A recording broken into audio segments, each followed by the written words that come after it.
Veja aí a candidatura do Marionete.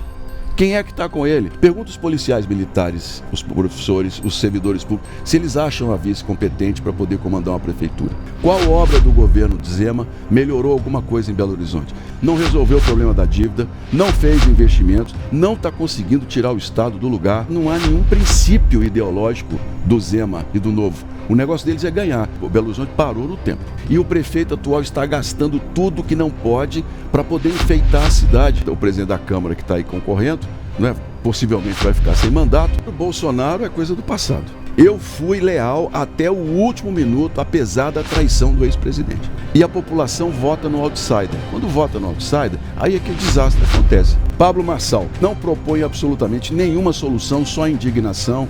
Eu chamo isso de populismo. Não, mas para isso, você tem que me dar SLU, que eu tenho contratos lá. Não vou dar. Tem gente que quer usar Belo Horizonte como trampolim. Para cima de mim, não. O tempo nas eleições 2024. Sabatina com os candidatos. Você bem informado para tomar a decisão certa na hora de votar.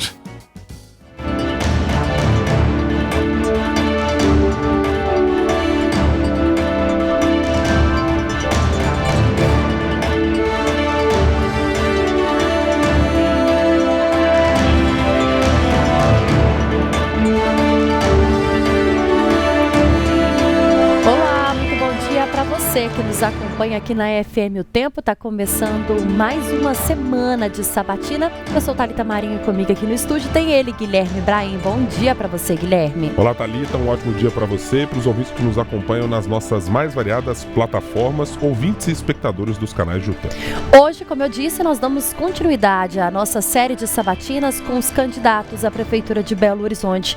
E o convidado de hoje é o senador Carlos Viana, da coligação Mãos à Obra, formada pelo Podemos, PRTB, Democracia Cristã e Mobiliza. Filiado atualmente ao Podemos, Viana é formado em jornalismo, tem pós-graduação de gestão estratégica de marketing pelo Centro de Pesquisas Administrativas da UFMG. Além disso, radialista, apresentador de televisão e professor universitário. A carreira política começou em 2018, quando Carlos Viana lançou candidatura ao Senado, sendo eleito pelo antigo Partido Humanista da Solidariedade, após receber 3,5 milhões de votos. Em 2022, tentou ser governador de Minas Gerais pelo Partido Liberal. Carlos Viana ficou em terceiro lugar com 783 mil votos. Agora, com Renata Rosa como vice, Carlos Viana mira a Prefeitura de Belo Horizonte. Senador Carlos Viana, candidato à Prefeitura de Belo Horizonte, seja muito bem-vindo mais uma vez aqui à FM O Tempo e agora na nossa série de sabatinas. Muito bom dia. Bom dia, Guilherme. Bom dia, Thalita. Bom dia. Bom dia a todos que nos acompanham.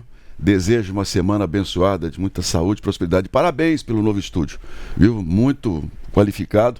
E a cobertura do tempo, né? Que hoje é a mais equilibrada de todas em Belo Horizonte. Então, de parabéns. Obrigado pelas considerações elogiosas, senador. E o ouvinte aqui pode ver, por vezes eu vou chamar de senadora, etc. Claro. Porque ainda estou habituado a entrar nas campanhas eleitorais, lembrando das alcunhas. Acho que vai ser assim pro resto da vida. Pois é, exatamente. assim como fazemos aqui, geralmente. Candidato, quero começar a nossa conversa por um assunto um pouco diferente das demais que nós conversamos aqui. Sobre meio ambiente. Sim. E sobre uma preocupação específica. O senhor menciona no seu plano de governo a necessidade de se fazer uma coleta seletiva em Belo Horizonte efetiva. O dado é alarmante. A cidade não recolhe nem mesmo 2% e não recicla aquele lixo de 2% do município. Eu queria entender pragmaticamente como é que o senhor planeja fazer isso. São 6 entidades atualmente credenciadas pela Prefeitura para fazer a separação, destinação correta do lixo e todo o processo de reciclagem. Com que volume de recursos é necessário para ampliar e transformar essa coleta seletiva em algo de verdade? Ô, Guilherme, essa é uma pergunta excelente. Primeiro que a reciclagem vai nos ajudar a evitar o problema das enchentes, porque boa parte do que atinge as ruas e avenidas é do lixo que está nas bocas de lobo e que nós precisamos arrumar uma solução que já existe, inclusive, soluções ecológicas em que você coloca ali cestas de arame, em todas elas recolhem esse lixo. Então a coleta seletiva, ela precisa ser implantada em Belo Horizonte. Não foi porque ela não dá lucro. O que dá lucro é você pagar uma empresa e ela depositar por toneladas nos aterros. Se lá a prefeitura vai pagar, por exemplo, 100 milhões de toneladas, se essa empresa usou só 80 milhões, a prefeitura paga 100. Esse é um problema do contrato que em várias cidades do Brasil, inclusive, já geraram processos contra os prefeitos. O primeiro passo para a coleta seletiva não é obrigar a população a fazer isso. Eu sou contra qualquer tipo de você impor. Nada disso. A primeira coisa chama-se prevenção. Nós precisamos começar a trabalhar Belo Horizonte prevenção de várias situações. Primeira, conversar com as pessoas sobre a coleta, ter a possibilidade que essa coleta seja respeitada. Porque hoje, se eu pedir às pessoas para colocar num saco em separado as latas, o que for, vai chegar o caminhão do lixo e vai jogar tudo para o mesmo lugar. A pessoa vai se sentir desincentivada, porque, poxa, eu tenho um trabalho tremendo. Para a prefeitura fazer isso, a gente precisa começar a estruturar e educar, conversar com as pessoas em campanhas educativas. Outras campanhas educativas, por exemplo, contra a dengue. Todas as vezes que Belo Horizonte não faz isso, Minas não faz, como não fez no ano passado, nós não tivemos R$1 praticamente investido na prevenção. A dengue matou muito esse ano. Então a gente precisa se antever. Prevenção é um ponto fundamental na administração de qualquer prefeitura. E eu quero completar, porque além da coleta seletiva, nós precisamos de uma campanha educativa e um projeto para reduzir a temperatura em Belo Horizonte. A Espanha já fez isso em várias cidades, onde você tem os jardins elevados, você tem uma série de medidas para reduzir em 2% a temperatura. Aqui nós tivemos o problema lá da Vila da Serra, que impediu a corrente de vento e elevou a temperatura. Então nós precisamos começar a trabalhar um projeto de longo prazo para reduzirmos o calor em Belo Horizonte. Isso só pode ser feito com campanhas educativas. Nada feito obrigatoriamente, porque nós estamos numa sociedade em que a gente precisa incentivar as pessoas a serem mais cidadãs. E como que isso seria possível, candidato? Com plantio de árvores, com os jardins elevados, como o senhor citou, com a prefeitura dando incentivos a esses moradores, às empresas, colocando todo mundo ali para poder participar, como que seria possível? Essa questão do reflorestamento em Belo Horizonte, nós já avançamos. Belo Horizonte hoje já tem uma cobertura vegetal interessante, mas nós precisamos ampliar. Outros pontos nós precisamos identificar na cidade, especialmente no centro, áreas em que a gente possa fazer pequenos bosques, vamos dizer assim, em que a população possa ter um pequeno parque ali com bancos de lazer, onde ela possa, durante os horários de intervalo ou mesmo de caminhada, parar. A gente tem que identificar isso na cidade toda. Paris tem feito isso com muita sabedoria, porque eles dão muito valor a isso. Claro que nós somos muito diferentes de Paris. A questão do trânsito, por exemplo, nós trouxemos para cá, há 20 anos, uma ideia dos socialistas de Champagne, lá de Paris, de tirar os carros do centro da cidade. A cidade morreu. Hoje o centro da capital, então nós precisamos tomar cuidado. Mas essa das áreas verdes, Thalita, fundamental. A prefeitura está desfazendo de um prédio, está desmanchando um prédio ali na Afonso Pena em direção ao viaduto de Santa Teresa. É uma iniciativa que a gente pode usar em outras regiões da cidade para criar novas áreas verdes. Porque a nossa briga muito hoje é lá no Castelo, por exemplo, nós temos uma mata que as pessoas querem preservar, mas outras áreas da cidade a gente precisa identificar. A prefeitura tem que ampliar essas áreas verdes justamente para isso. Um projeto de nós reduzirmos a temperatura, o calor em Belo Horizonte em 2%, como já existe. Se a gente olhar os países mais desenvolvidos, as prefeituras têm uma visão muito voltada para isso. Um outro ponto, ônibus elétricos. Há um problema sério em Belo Horizonte de poluição de ruído. A gente não percebe porque a gente está muito acostumado com essa zoeira que é aqui. Mas quando a gente cai, por exemplo, nas cidades mais desenvolvidas, a gente não ouve os carros, a gente não ouve os ônibus, não ouve os caminhões. O padrão de ruído em Belo Horizonte é muito alto. E isso traz problemas de saúde muito graves para a população. Então nós temos que começar a primeiro pensar em qualidade de vida, reduzindo o calor, criando novas áreas verdes, frota toda ela de uma forma que não tenha ruído e não tenha poluição, e avançar uma Belo Horizonte que hoje está muito desleixado.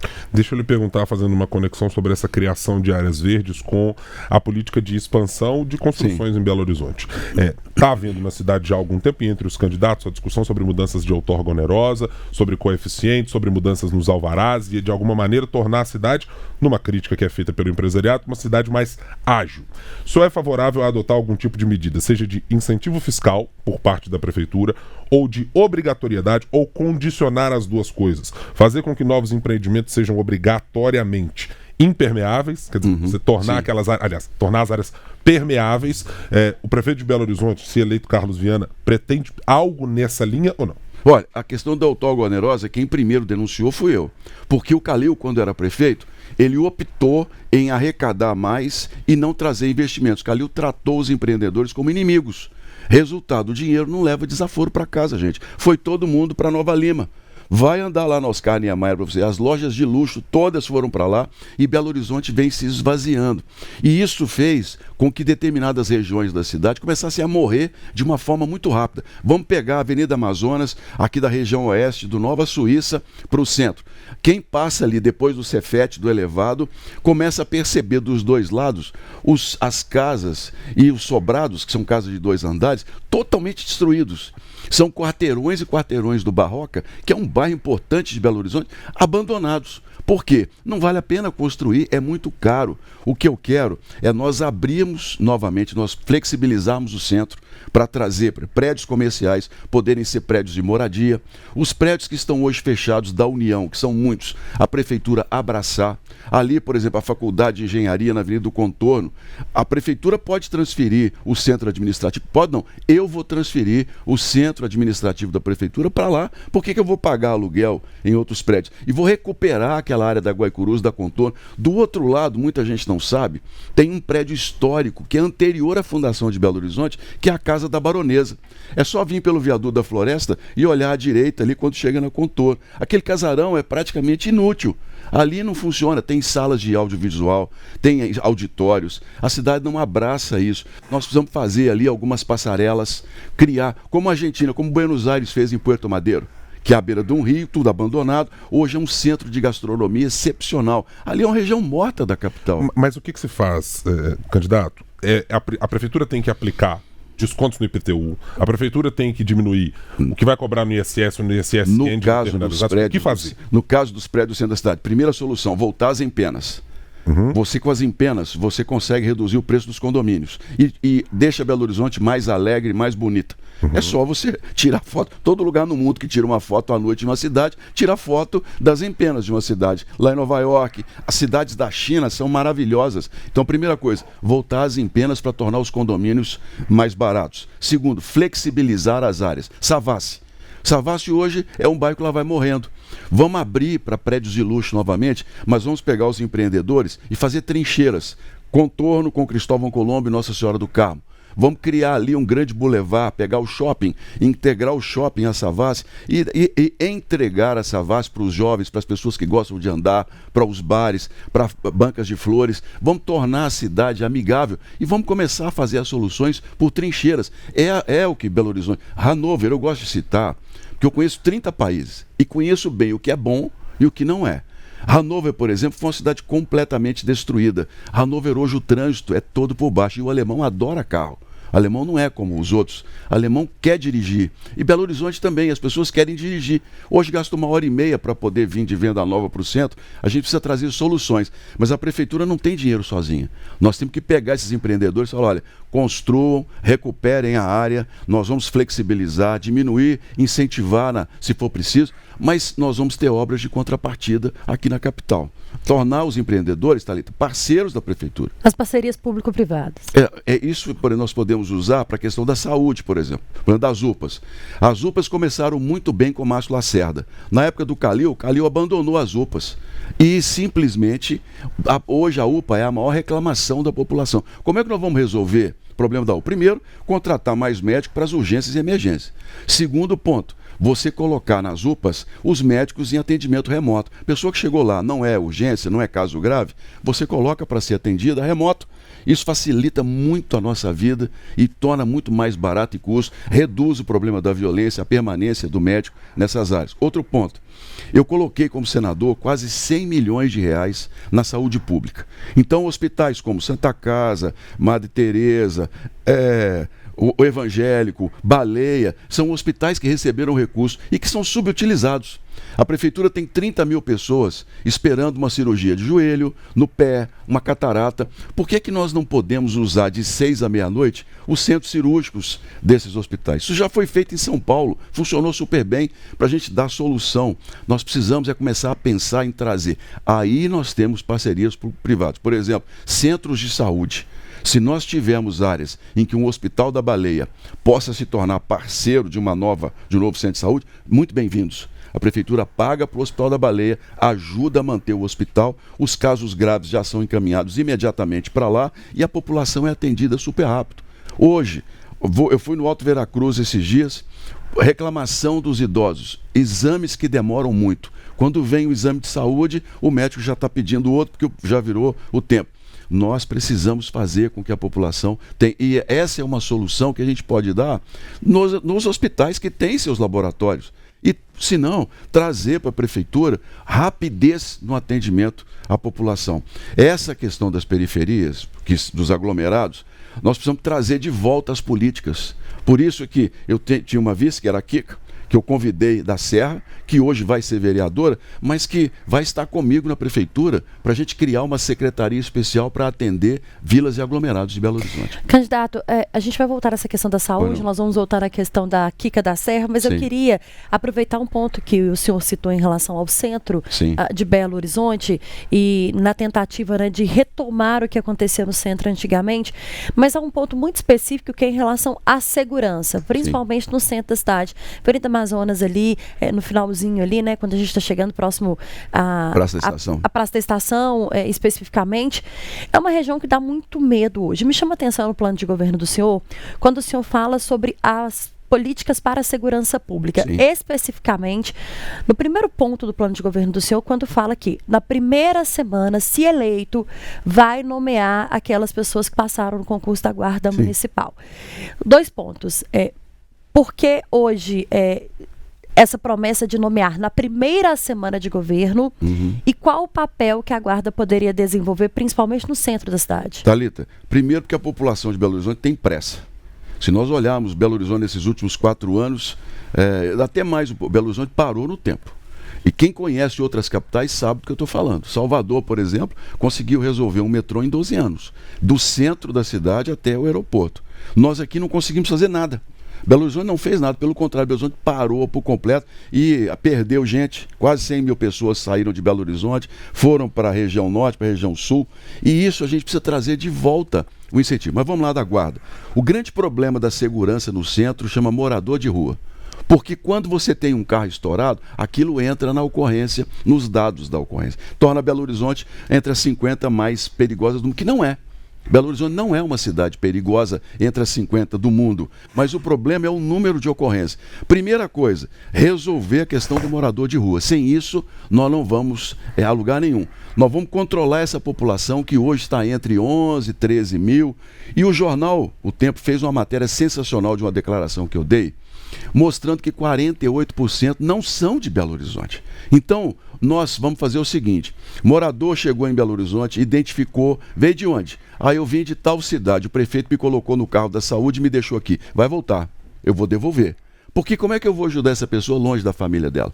E se o Ministério Público quiser trabalhar comigo, nós vamos fazer o seguinte: vamos notificar o prefeito de lá, porque não pode. Estão falando comigo assim, não pode. Por que não pode? Manda a pessoa para cá, o morador de rua, e eu não posso devolver? Se eu criar 10 mil vagas em abrigos, como eu pretendo criar, renovar abrigos, pegar áreas, entregar para o terceiro setor, fazer parceria pública, para resolver o problema do morador de rua, eu faço 10 mil, vai aparecer 20 mil. Por quê? Porque vai todo mundo mandar o problema para Belo Horizonte. Então vou devolver mesmo. E se aparecer, se tiver vindo de uma cidade específica, vou devolver 5 e vou pedir o Ministério Público para notificar o prefeito, porque isso não pode acontecer. Resolvida a questão dos moradores de rua, nós vamos incentivar a volta do comércio. Então eu vou lhe pedir uma pausa nesse ponto, que eu quero voltar nesse aspecto do morador de rua. Sim. O senhor disse numa entrevista antes deste vídeo que o senhor menciona nas suas redes sociais que se vierem pessoas enviadas por prefeitos do interior do estado para a capital, o senhor os devolverá. E numa entrevista antes disso, o senhor havia dito: morador de rua deve ser tratado com humanidade, Sim. não pela polícia militar, não pela guarda municipal necessariamente. Não é para tratar com força bruta. Sim. Como é que faz as duas coisas? Porque a impressão que eu tenho, candidato, é que é difícil fazer uma abordagem. Hoje ela existe, é feita por determinados profissionais da prefeitura, mas que sem a utilização de alguma força que seja para além disso, me parece haver alguma dificuldade. Tem jeito de fazer isso? Tem. Devolver não significa ser na paulada. Isso, a maioria, inclusive, quer voltar, porque eles foram trazidos para cá numa expectativa que não existiu e que não vai corresponder.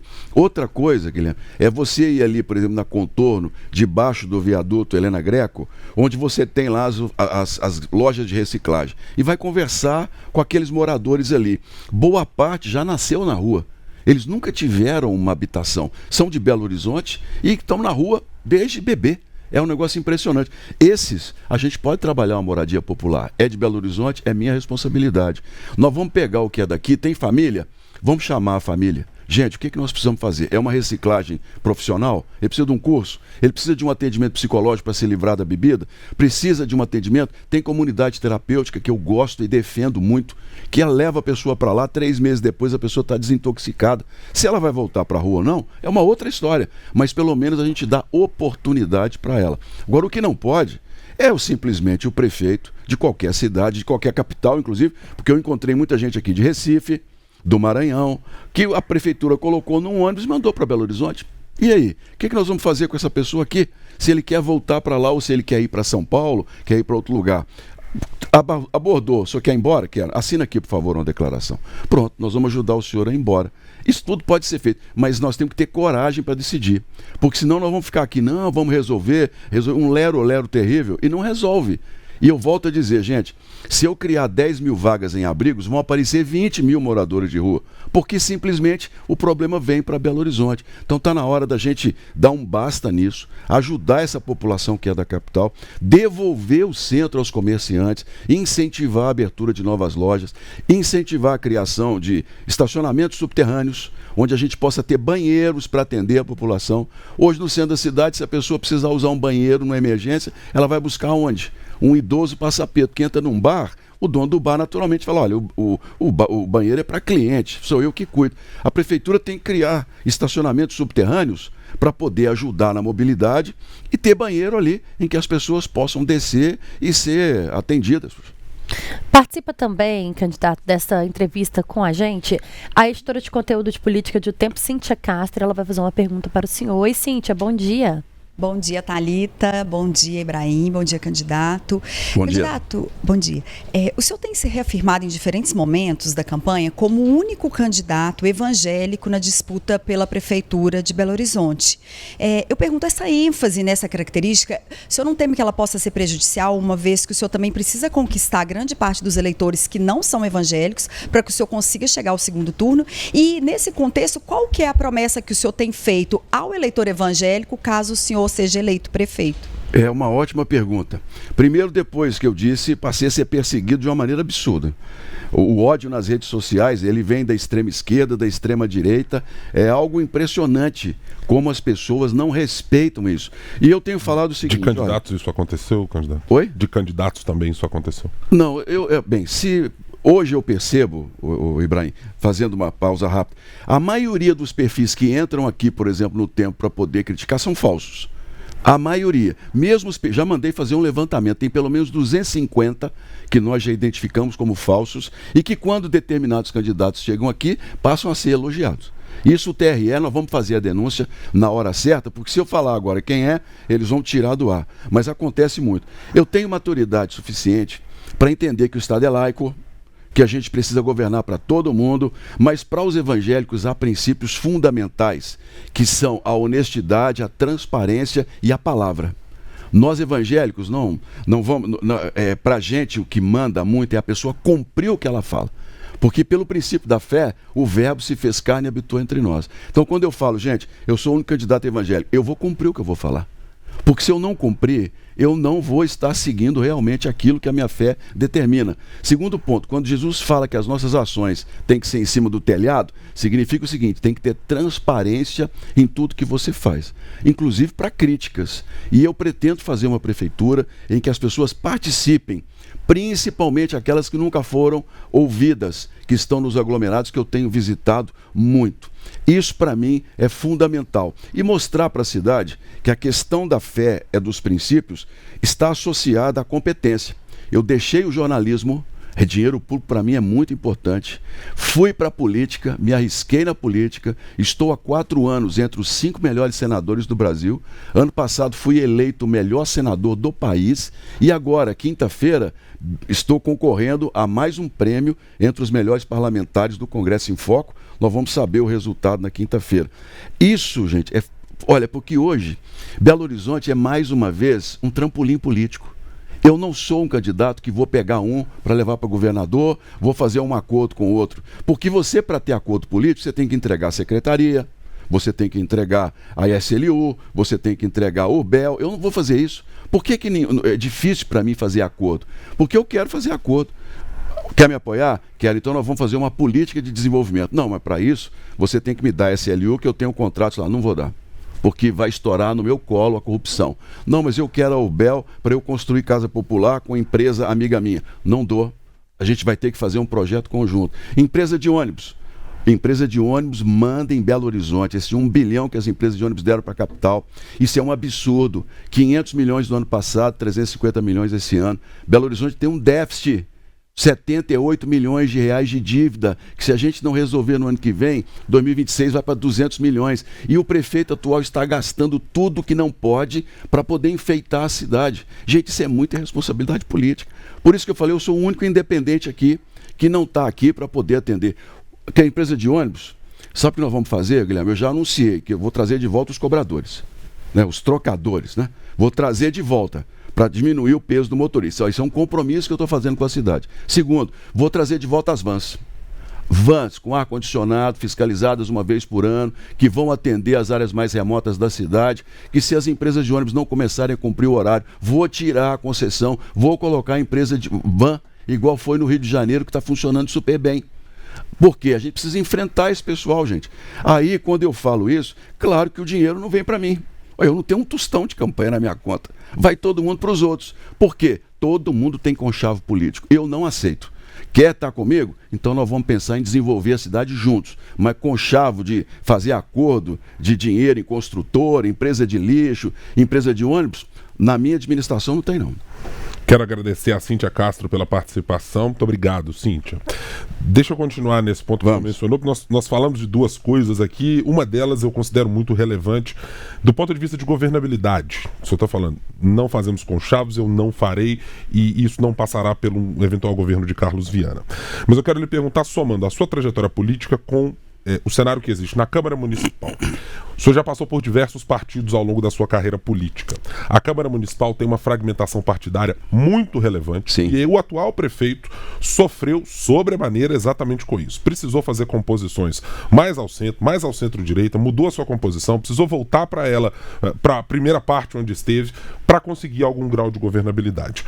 Primeiro, o senhor acha que o fato de ter passado por diversas legendas dificultará a sua relação com a Câmara Municipal, e quem estiver na atual campanha do senador Carlos Viana é quem estará com ele dentro da Prefeitura de Belo Horizonte, ou outros grupos políticos poderão equacionar junto com o senhor? Essa questão dos partidos, é bom deixar claro, é sempre uma boa pergunta. Enquanto eu quiser manter minha coerência, eu vou trocar. Porque não adianta absolutamente. Hoje, partido no Brasil tem dono. À medida que vai diminuindo, os partidos estão ficando muito fechados aos donos. E a população já percebeu isso. Por quê? Quem é deputado hoje, quem é um senador, que tem um partido grande, o PL, por exemplo, o PSD, são partidos que têm muito dinheiro. Então o que acontece? Quem já é deputado nesses partidos já começa lá na frente, porque já recebe dinheiro desses partidos para poder. Então se você quer entrar na política, você já começa lá atrás. E isso vai fazendo com que a gente não renove na política. E a população vota no outsider. Quando vota no outsider, aí é que o desastre acontece. Porque o outsider não está preocupado em resolver o problema. O outsider está preocupado em falar com o público dele na internet. E ele fala, o pessoal aplaude, mas na hora do projeto a gente perde. Nós da direita, principalmente, estamos sofrendo muito com isso. Porque a direita, eu sou liberal na economia, sou capitalista, sou uma pessoa que defende a família, os princípios cristãos, sou de direita. Agora, a direita precisa de um novo projeto, porque os que chegaram aí não resolvem nada.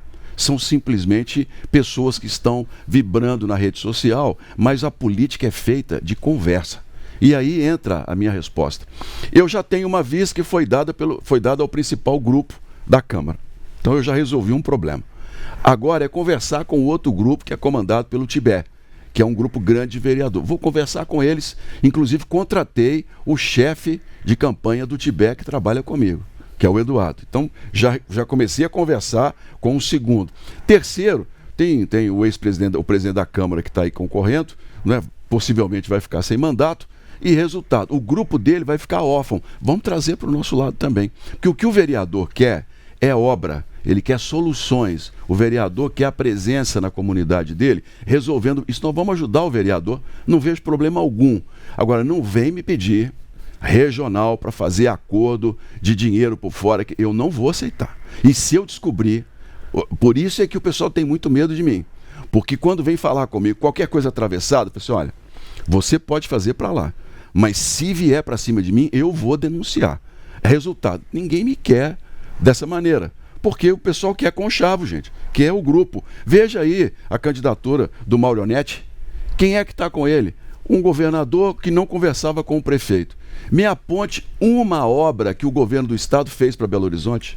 Uma passarela que o governador Zema fez para Belo Horizonte. Zero.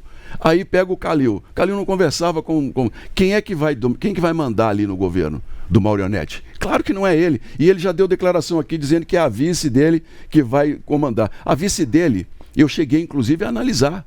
O currículo aceita qualquer coisa. Tá desde o Aécio Neves, não teve competência para poder consertar os elevadores da cidade administrativa. Morreu um servidor. Deu 300% de aumento para os secretários, para o Zema, e para os policiais, para os professores. O que foi dado? Jeton, que é dinheiro para fazer reunião, dinheiro para a pessoa participar de reunião. Aumentou em 300% os jetons.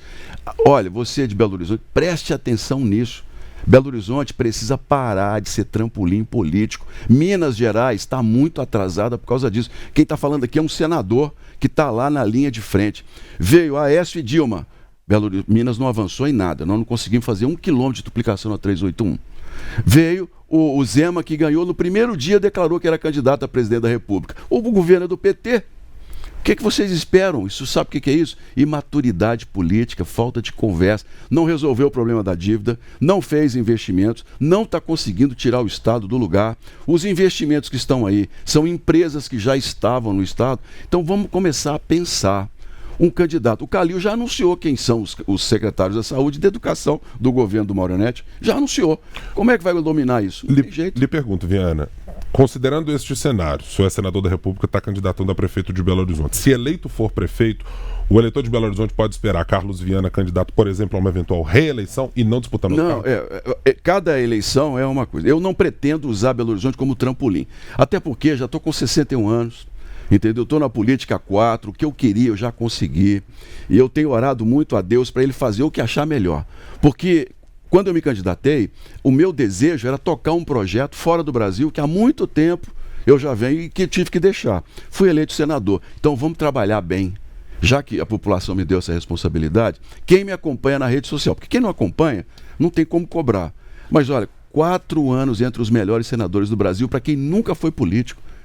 Ano passado, melhor senador do país, número de leis, transparência, não responda a um processo judicial, graças a Deus, e sempre sou o senador que mais visitou municípios, 450. Quando eu falo que como senador eu lutei e consegui o metrô de Belo Horizonte 2,8 bilhões, todo mundo hoje é padrinho da obra, mas ninguém dava a cara a tapa. Quantas vezes eu vim aqui com vocês e falava assim, vai resolver, não resolvia. Multa das concessionárias, não veio. Agora vai sair, não saiu. Não, o Paulo Guedes, eu preciso aqui contar isso, o ministro Paulo Guedes, um dos homens mais inteligentes que eu já conheci na minha vida. Esse é um lado bom do governo Bolsonaro. Fora as bobagens que ele fez em outras áreas, mas na economia o país andou muito bem. E o Paulo Guedes se sensibilizou porque morou em Belo Horizonte, estudou na UFMG, autorizou, o Bolsonaro assinou, nós fomos no BNDES, estabelecemos um prazo. Então, gente, a linha 2 Calafate Barreiro, que eu quero usar na integração com os ônibus da região norte, da região sul e as vans, Nós vamos entregar em 2027, 2028. Não é uma promessa mais não, é um contrato com o BNDES. Eu quero ser prefeito, porque eu vou ter o prazer de entregar essa linha 2 Calafate. E aí, Thalita, eu lhe pergunto, nós precisamos levar o metrô de Neves de Venda Nova a Neves. É um projeto importante, necessário. Cadê o governo do estado, que não dá um passo nessa direção? Até Contagem e Betim. Cadê? Isso não é função do prefeito de Belo Horizonte, é de quem está governando e tem cabeça para governar. É isso que eu quero trazer para a capital, antecipar projetos, conversar com a cidade. Gente, vamos fazer campanhas educativas sobre a dengue, vamos criar uma BH de oportunidade, pegar os alunos das escolas públicas e vamos dar a esses alunos a oportunidade de ter tecnologia, de aprender. A BH da gastronomia tem que encontrar a BH da tecnologia. Isso é muito importante para nós hoje. Belo Horizonte ser um centro de desenvolvimento digital. É possível fazer. O Maranhão, gente, o Maranhão já tem quase 100 mil alunos estudando de manhã na escola regular e à tarde nas escolas. O Maranhão, nós não temos um aluno. E isso, eu quero assumir os alunos do ensino médio. Eu quero conversar com o governo do estado, quero trazer para a prefeitura os alunos do ensino médio. Pelo menos os que saem da prefeitura. Por quê? A gente entrega a menina hoje que sai da prefeitura com 5,6 no IDEB, quando ela forma no ensino médio, ela cai para 4,3. Tem um gap e sai do ensino médio sem saber nada. Vai para os aglomerados onde eu vou, Alto Veracruz, onde eu ia como repórter ver os adolescentes assassinados, continua a mesma coisa. Simplesmente eles saem da escola sem saber ler direito, escrever direito. Não, vamos começar a trazer essa mão de obra importante para desenvolver. Sabe, a gente precisa ter um olhar atento. O Brasil está perdendo talento demais. Ou é a violência que mata, uma gravidez precoce, ou é a falta de ensino, de incentivo. A gente precisa trazer isso, porque o Brasil está envelhecendo. O Brasil precisa entrar, os nossos jovens. Eu fui à China, visitei uma fábrica. Carla, pode? Perfeito. Posso só interromper o senhor, porque eu queria voltar numa questão, peço desculpas, mas eu queria voltar na questão do metrô. O senhor disse, quero ser prefeito, aqui, é importante, porque é muito assunto mesmo para poder conversar, candidato, a gente sabe disso. Mas quando o senhor diz, eu quero ser prefeito para poder entregar a obra do metrô, o senhor já falou diversas vezes com a gente aqui que sim, o metrô, a expansão do metrô, né, o desenvolvimento é meu, eu que corri atrás, eu que fui lá, eu que busquei recurso, eu que fiz com que fosse aprovado. Há algum medo de que não seja de fato desenvolvido o metrô e que o Carlos Viana, se eleito for prefeito, fique sendo prefeito apenas da promessa também? Thalita, boa pergunta. Eu vou falar para você uma coisa, o contrato com o BNDES prevê a entrega até 2028. Já tem até placa, inclusive, placa do governo, que não fez nada. Ficou 2 anos sem querer conversar sobre metrô. Mas tudo bem. O importante é que juntou 400 milhões e tal. Quando o PT ganhou a eleição, a concessionária quis abandonar o projeto. Você sabia disso? A empresa falou, olha, não vem dinheiro, porque o PT não vai manter a concessão. Quis abandonar o projeto. Eu fui no vice-presidente Geraldo Alckmin, conversei com o vice-presidente Geraldo Alckmin. Falei, presidente, nós precisamos desse metrô em Belo Horizonte. Se abandonar, é mais 30 anos. E aqui eu preciso dar crédito a quem é de crédito. Ele ligou para a concessionária e manteve o trabalho. E agora, semana passada, eu me reuni com a direção da empresa em Minas, para falar, inclusive, sobre o finalzinho da linha, em que vai ser só uma linha, e perguntar se não vai ter muito atraso. E eles me explicaram que o projeto vai permitir perfeitamente o cumprimento dos horários. Então, a hora que a gente tiver Barreiro Calafate, eu quero ser prefeito para entregar essa obra. Porque eu e a minha equipe, não foi, eu não vou falar eu consegui, mas porque eu tomei a direção. Mas foi um trabalho de muita conversa de todos. BNDES, por exemplo, a minha equipe em Brasília teve diversas reuniões com eles. Aqui em Minas Gerais, quando veio o ministro Tarcísio, que conseguimos o contato com o governo, que a gente começou a evoluir para poder entregar, também foi um bom diálogo. Mas quem deu a cara a tapa para resolver, e quem está falando que vai entregar 2028 sou eu. Então, deixa eu aproveitar que o senhor falou sobre discussões, sobre muita coisa que aconteceu em Brasília, porque nós vamos exatamente para lá. Vamos lá. A nossa editora-chefe de O Tempo na Capital Federal, Francine Ferreira, tem também uma pergunta para participar diretamente da Capital Federal com o senhor. Francine, muito bom dia. Bom dia para você, Thalita. Bom dia, candidato. Bom dia, Francine. Candidato, olhando as buscas do Google nos últimos 7 dias em relação ao nome do senhor, sempre aparece ali nos assuntos relacionados Carlos Viana Bolsonaro. A gente sabe, né, o senhor no Senado chegou a ser vice-líder de governo e assumir a liderança também. Nas eleições de 2022, teve, mesmo sendo candidato do PL ao governo de Minas, teve ali os acenos de Bolsonaro a Romeu Zema. E até para esclarecer mesmo, qual a relação do senhor hoje com o Bolsonaro? O senhor chegou a conversar sobre uma candidatura à PBH? Bem, obrigado, Francine. Primeiro, Bolsonaro é coisa do passado. O Brasil precisa de um novo líder, um novo modelo para a direita. Porque se nós não nos atualizarmos, não conversarmos com toda a população, nós vamos continuar perdendo a eleição. A esquerda vai continuar ganhando. Porque a esquerda se adaptou muito mais ao centro do que nós. A esquerda hoje fala em concessão de rodovia, privatização, ou seja, mas continua conversando com a periferia. Quando eu vou, Francine, aqui no aglomerado da Serra, Vila Nossa Senhora de Fátima, o que as pessoas falam para mim é o seguinte: aqui não tem esquerda nem direita. Nós votamos em quem resolve os nossos problemas, quem põe comida na mesa e quem nos dá dignidade do trabalho. Então a direita precisa aprender isso. Não é conversar só com os empresários, precisa conversar com o povo. O Bolsonaro, aqui os bolsonaristas estão me escutando, eu fui leal até o último minuto, apesar da traição do ex-presidente. Porque quem me convidou para ser governador foi Bolsonaro. Eu não pedi Bolsonaro, eu quero ser governador. Não. Eu estava em outro partido, que inclusive estava começando a construir, e me levaram para o dia 1º de abril, que não é o dia da mentira. Eu fui ao Palácio Bolsonaro, Valdemar da Costa Neto, Flávio Bolsonaro e um deputado estadual, federal. O Zema não vai me dar apoio, eu vou lançar o senador como candidato. O senhor aceita? Estou falando isso aqui pela minha fé diante de Deus. Falei, olha, eu aceito, o senhor vai dar apoio? Vou. Mas tem uma coisa, eu não desisto não. Porque eu não vou carimbar a minha ficha com a desistência na campanha. Não, o senhor vai ter meu apoio. Deu a palavra, tiramos foto. Falamos. Primeiro evento público em Uberaba, Bolsonaro, quando o Zema começou a ser vaiado, o Bolsonaro levantou o braço dele e falou que time que está ganhando não se mexe. O pessoal que é fiel ao ex-presidente aplaudiu. Então, o dia que terminou a eleição para governador, eu falei para ele, olha, eu cumpri a minha parte. Aquilo que eu lhe prometi, eu entreguei. Então, boa sorte. E ele perdeu para ele mesmo. Porque não foi por falta, como vice-líder, de tentar convencê-lo a não brigar com a imprensa, a não brigar com a questão de piadas que ele usava e que eram muito ruins, que ele começasse a entender que programas sociais como Bolsa Família, eles são emergenciais e necessários no país. A questão da saúde, vacina, olha, deixa para os médicos. Não é? Isso é um grande problema no país, gerou nas pessoas uma desconfiança sobre vacinas que é perigoso, porque nós precisamos vacinar. Isso tudo foi um lado negativo. Mas no lado econômico, Bolsonaro deixou um legado muito importante, contas equilibradas, o país com toda a confiança de investimentos, os juros controlados e um déficit controlado. O que está acontecendo agora é que o atual governo está destruindo essa base econômica toda. Nós vamos agradecer, nós vamos agradecer a Francine Ferreira, editora de O Tempo lá em Brasília. E eu queria aproveitar... Pois não. Candidato, emendar uma pergunta ao senhor em relação a essa fala de que a direita precisa de um novo líder. Precisa. Há algumas declarações do governador Romeu Zema de que em 2026 ele vai participar da eleição, sendo candidato à presidência, estando em algum ministério, se possível for, sendo vice-candidato, e o COSUD tenta ali chegar no acordo de algum nome, de algum governador da direita, para ser esse nome que desponte no país.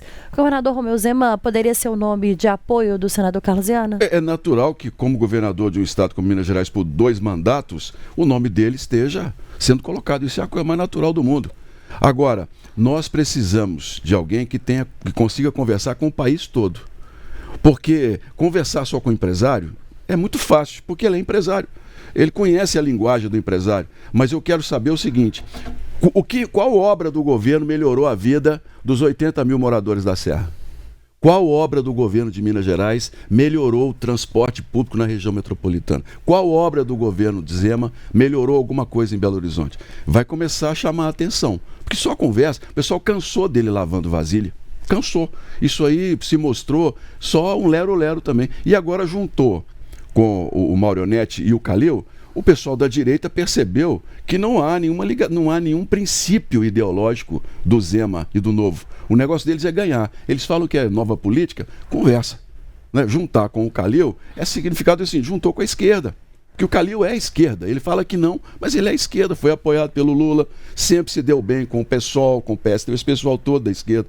Então hoje, a direita precisa pensar. Pablo Marçal, que está aí, nessa coisa toda, não sei, é preciso tomar cuidado, a pessoa surge do nada, ganha as pessoas na rede social com um discurso superficial, não propõe absolutamente nenhuma solução, só indignação. Eu chamo isso de populismo. No jornalismo, inclusive, isso é muito comum. O jornalista popular e o populista, que mexe com o sentimento das pessoas. Eu estou muito desconfiado, porque esses políticos que chegaram de esquerda e direita pela internet na Câmara são políticos nulos. Nulos, eles não fazem. No Senado é nulo. Não fazem absolutamente nada porque não tem diálogo com ninguém. A gente precisa, sabe o quê? É pegar aqui, eu sou direita, mas vou criar o cartão do povo. O que é isso? 13º salário para todas as famílias do Bolsa Família. Eu vou dar pela prefeitura. Criança da prefeitura saiu da escola nas férias, não tem, vai ter cesta básica. Dentro da escola, equipes multifuncionais de oculista, médico. Nós vamos medir a altura desses meninos e meninas. Nós vamos saber se eles estão sendo vítimas da violência. Nós vamos saber se eles estão com problema de segurança alimentar. Porque nós vamos abraçar uma nova geração. Essa é a minha esperança. Uma nova geração. Nesse cartão do povo, tá ali, a mãe que tem um filho na prefeitura, vai poder entrar no aplicativo e vai ver o que está acontecendo na escola, igual a mãe do rico. A mãe do rico não sabe o que está acontecendo na creche. Eu vou dar a todas as famílias dos bairros pobres a condição de acompanhar nas UMEIs, que agora é MEIs, o que está acontecendo. E as equipes médicas que a gente vai colocar vão fazer relatórios. Criança precisa de óculos, nós vamos dar óculos para a criança. Principalmente, eles vão sair da alfabetização na idade certa. Hoje não é assim. A gente tem que alfabetizar esses meninos e meninas na idade correta. Eles têm que sair da pré-escola sabendo ler e escrever e chegar no ensino fundamental já com a leitura e a escrita. Para a gente avançar, gente. Hoje no ensino médio, o que adianta eu colocar os meninos no clássico Itaí e entregar esses adolescentes na rua sem o que eles vão fazer? Em Minas, quase 20% abandonam a escola com 17 anos. Nós temos que... Isso é o olhar da direita, que nós precisamos em um novo líder que possa dizer, olha, a prefeitura não vai atrapalhar quem quer investir, você é muito bem-vindo, nós vamos criar regras para você investir em Belo Horizonte, mas nós vamos atuar onde a prefeitura mais precisa. Candidato, quando o senhor fala que no jornalismo também existe o populista e o popular, Isso. O senhor é jornalista, né? Fez uma carreira aí como jornalista, Mauro Tramonte também. Como que o senhor se definiria? Populista ou popular? E como definiria Mauro Tramonte também? A maior diferença é que eu nunca tive um processo judicial como jornalista. Porque eu sempre me baseei nas informações e os comentários que eu fiz. Eu fiquei 12 anos na televisão, fiquei 25 anos no jornalismo. Fui testemunha de vários processos, mas nunca fui processado. Por quê? Eu sempre fui uma pessoa popular no sentido de orientar e dizer para as pessoas. Meu colega de televisão, que é muito bom de televisão, não saiu da Assembleia Legislativa. Ele sai do programa 13h30 da tarde, a Assembleia acaba às 5. Trabalhou como? Hoje, por exemplo, ele vai largar a televisão para ser prefeito ou vai entregar a prefeitura na mão da vice, que eu tenho chamado de Luísa de Haddad, por conta do civismo? Pergunta os policiais militares, os professores, os servidores públicos, se eles acham a vice competente para poder comandar uma prefeitura. Isso a gente precisa colocar, porque o conchavo que há no entorno do Maurionete é que vai definir. Tem muita gente que quer usar Belo Horizonte como trampolim. Para cima de mim, não. Deixa eu lhe perguntar sobre um tema que acho que não pode fugir à nossa sabatina de transporte público. O senhor diz no seu programa de governo, o senhor fará fiscalizações rigorosas nos ônibus. Sim. Em 2014, Márcio Lacerda fez uma apuração, contratou uma consultoria, tem lá um resultado sobre quanto custava o custo dos ônibus. Em 2018, depois de falar da caixa preta da BH Trans e do transporte público, Alexandre Calil também apresenta lá as suas considerações, uma outra consultoria. O prefeito atual de Belo Horizonte diz agora, desde o começo do ano, que tem uma política de tolerância zero com as empresas. Para o eleitor entender, o que é que Carlos Viana fará de diferente que não foi feito até agora, tanto pelo atual prefeito Sim. quanto pelos anteriores que fizeram? Ótima pergunta. Vamos incluir o Célio de Castro aí. Célio de Castro, quando surgiu aquela questão das vans, dos pirueiros. Sim. resolvida por Fernando Pimentel. Que o Célio queria legalizar e acabou legalizando os ônibus, que a gente chama de alternativos, que foram uma ótima solução para quem mora nos aglomerados. Os hoje suplementares, Os suplementares, né? Esses alternativos. É muito boa essa ideia. Então, as empresas de ônibus de lá para cá diminuíram em quase 50% o número de viagens. Belo Horizonte perdeu quase 50% do número de viagens e aumentou a tarifa. Ano passado deram o quê? 500 milhões, esse ano 350, compraram um ônibus novo e os ônibus continuam uma porcaria. Nós vamos, primeiro, pente fino nos ônibus diariamente. Nesse cartão do povo e nos aplicativos, hoje é muito fácil. A pessoa entrou no ônibus, está pingando, tira uma foto, manda para o aplicativo da prefeitura, imediatamente a guarda municipal vai lá. Para o ônibus, cadê o problema no ponto? Ah, aqui, olha, multa a empresa. Está com pneu careca? Vai ter que cumprir. Agora, principalmente, nós vamos trazer as vans, os suplementares, hoje, porque, por exemplo, eu estava lá, esses dias para trás, lá na Nossa Senhora de Fátima, o ônibus passa de 1 hora lotado. Então, os idosos que têm condição, não têm condição de andar, ficam lá esperando um ônibus. O que adianta? Então, o ônibus é de graça. Eu entendo, candidato, é aumentar o volume de suplementares que há na cidade hoje, mantendo o número de atuais de ônibus, fazendo o quê? E o mais importante, pegar a linha do metrô e fazer uma integração dos ônibus sul e norte. Por quê? Hoje as empresas de ônibus pegam o passageiro lá em Neves e trazem para a região hospitalar. É mais um ônibus, mais congestionamento, mais poluição.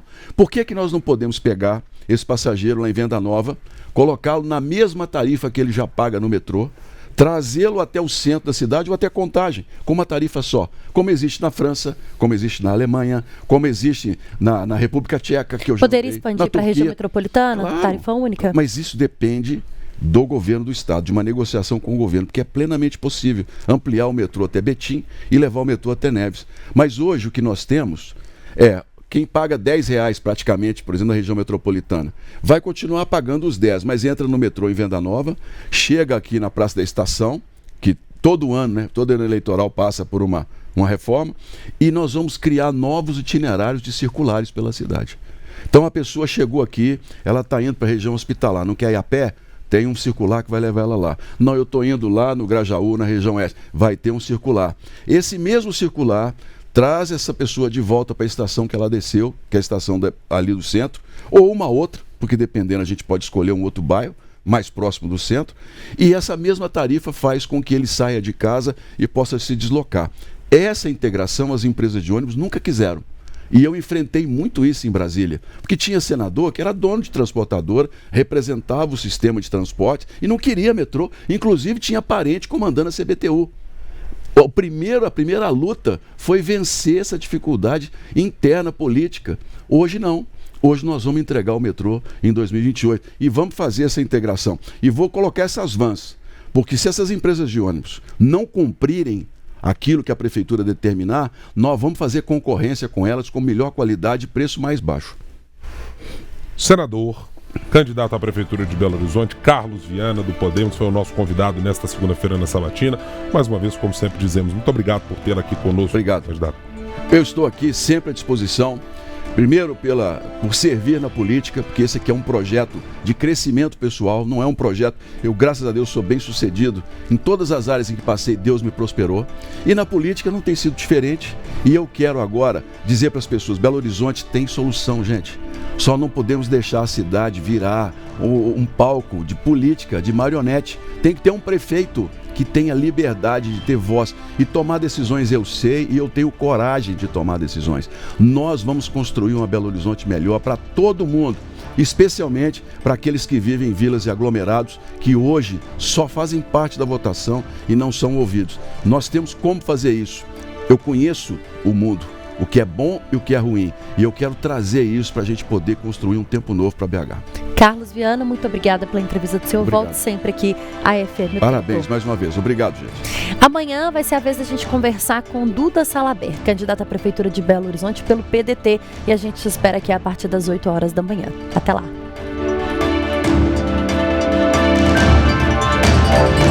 O tempo nas eleições 2024. Você bem informado em todas as plataformas.